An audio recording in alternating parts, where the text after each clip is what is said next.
So in this video, we're going to talk about how to describe transformations of square root functions. So remember when we talked about the square root parent function, it has a domain from 0 to positive infinity, a range from 0 to positive infinity. The end behavior is that as x approaches infinity, y approaches infinity. It is always increasing on the interval from 0 to infinity, and it has an x-intercept and a y-intercept at the origin. So all other square root functions are considered to be transformations of the original function. That's why all other square root functions have the form f of x equals a times the square root of b times x minus h plus k, where a, b, h, and k are constants. So there are three types of transformations that we're going to talk about: shifts, which are translations, stretches and compressions, and reflections.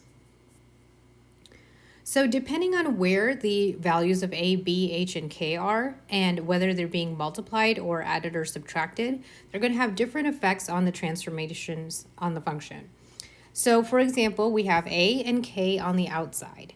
Anything outside the radical is going to be a vertical change. So both of these are going to have a vertical effect. B and h are on the inside, so these two are going to have a horizontal effect on our function. So a is on the outside, so that's vertical. Notice that a is also being multiplied, so a is going to be a stretch or a compression. So what will happen is if a is bigger than 1, we're going to have what's called a vertical stretch. If a is less than 1, we are going to have a vertical compression. So now let's talk about b. b is on the inside, so it's a horizontal change. It's multiplying x minus h, so it is going to be a stretch or a compression. But with horizontal changes, we have actually what's opposite of what you think they would be. So if b is bigger than 1, this is actually going to be a horizontal compression. So horizontal kind of does opposite of what you may think it would do. If b is less than 1, we are going to have a horizontal stretch. Now let's talk about the effect of h.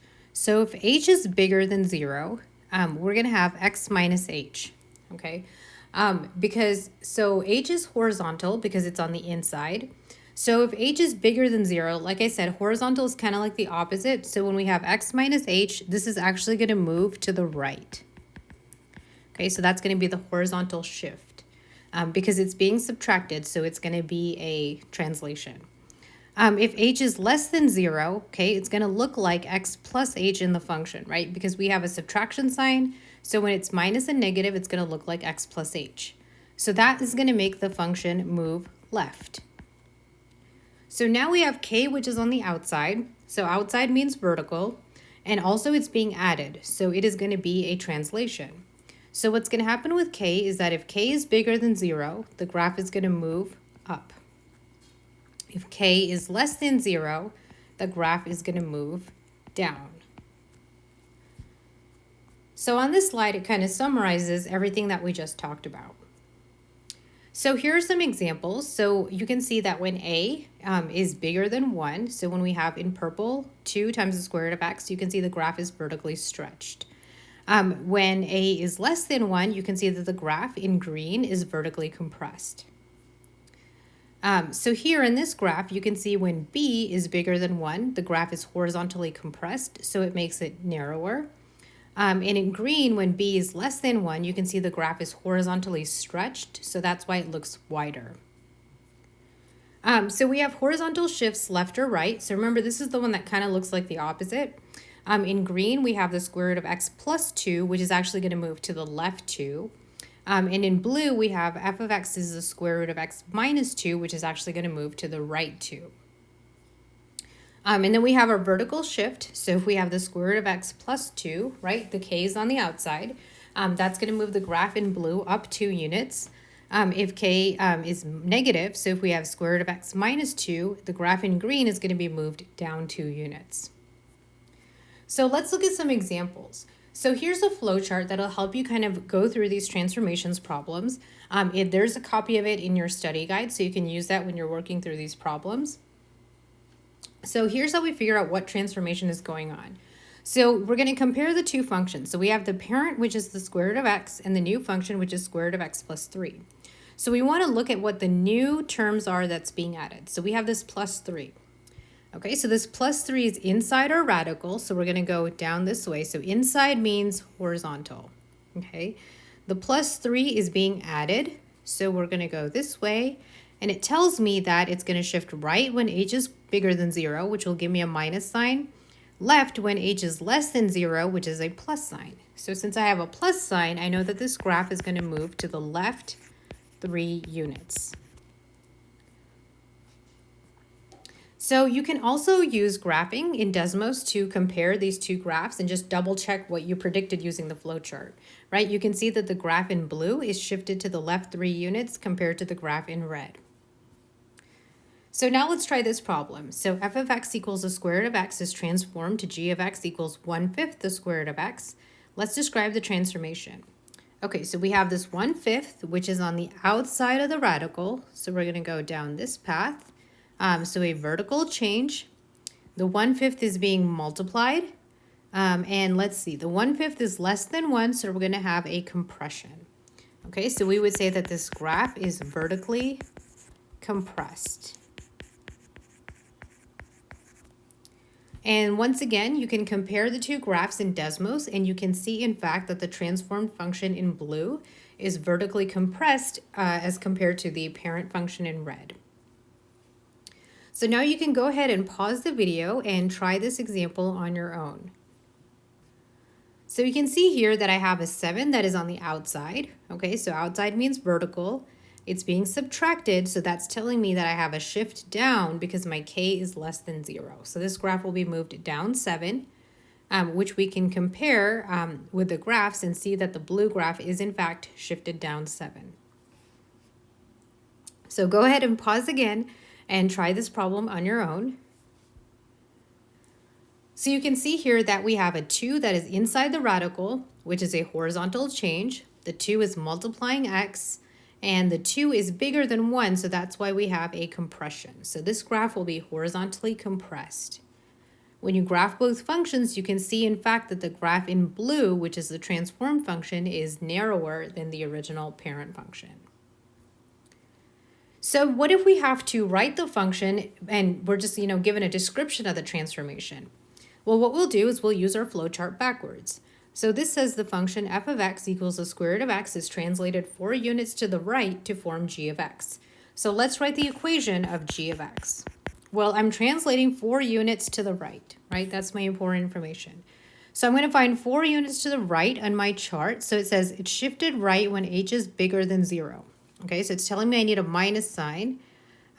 So I'm being added or subtracted.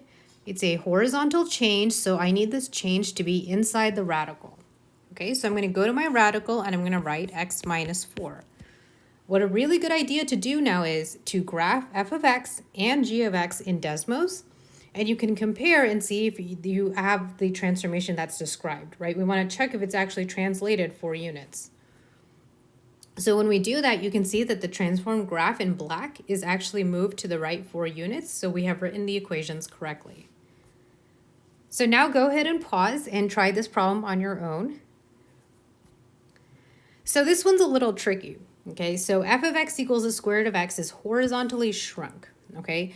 So what does that mean? Horizontally shrunk means compressed. Well, here is the tricky part, right? It says it's compressed when the absolute value of b is greater than 1. Well, it gives me a factor of 1/3, right? 1/3 is not bigger than 1. Well, what you have to do here is you have to actually take that x value and divide it by 1/3, okay? So when you do that, you're going to get x times 3 over 1, which is how we get the 3x. Okay, so having that 3x on the inside is the same effect as having a horizontal compression by a factor of 1/3. Because the problem, if I had just written g of x equals the square root of 1/3 x, what would have been the problem there? Well, if b is less than 1, that would have been a stretch. Okay, and that's not what they're asking me to do in this problem. So that's why I have to write it as g of x equals the square root of 3x. And you can, in fact, verify it with your graphs. You can see that the graph in black, which is the square root of 3x, is horizontally compressed. You see it makes it narrower or it makes it taller. So that's what a horizontal compression looks like. So we also have our final transformations, which are reflections. So reflections will happen when you have A being less than 0 or B being less than 0. Okay, so multiplying by a negative number is going to be a reflection. If A is less than 0, you have a reflection over the x-axis.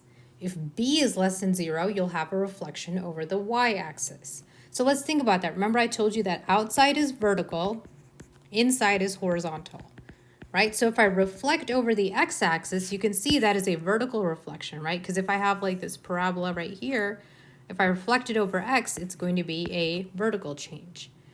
Similarly, if I reflect over my y-axis, right, this is y, and if I have this sideways parabola, horizontal parabola, and if I reflect it over y, that's going to be a horizontal change, okay?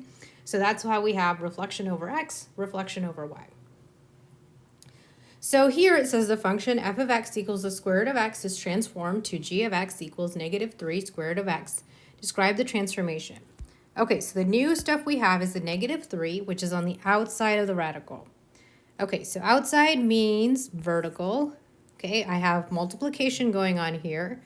And you can see that this number, okay, so the absolute value of -3 is 3, right, which is bigger than 1. So that tells me I have a stretch. Okay, so I have a vertical stretch, which is part of my transformation. And I also have a reflection over the x-axis, right? Because my a value is also less than 0.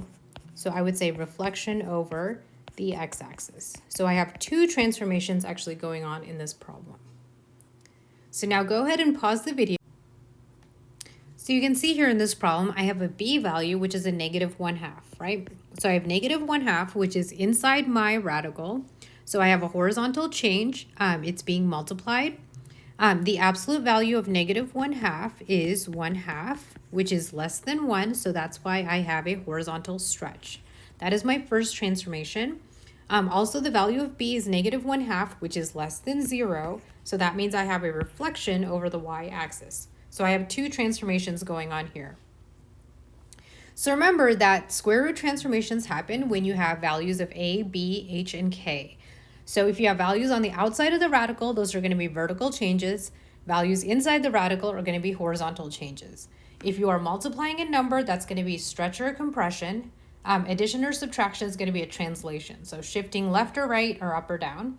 And then multiplying by a negative number is going to be a reflection over the x-axis or the y-axis.